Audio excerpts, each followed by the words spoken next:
Habari ndugu zangu kwa jumla, share, subscribe ili upate video zetu kila siku. Ndugu zangu, leo nimewaletea mmea huu.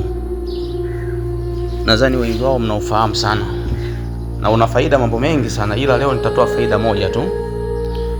Huu mmea, kwanza, jambo la kwanza, unasaidia kwa wale watu wenye matatizo ya mene, yani mene au vikanga sehemu za siri au vinyama vinavyoota sehemu za siri vile, huwa inasaidia na inatibu kabisa.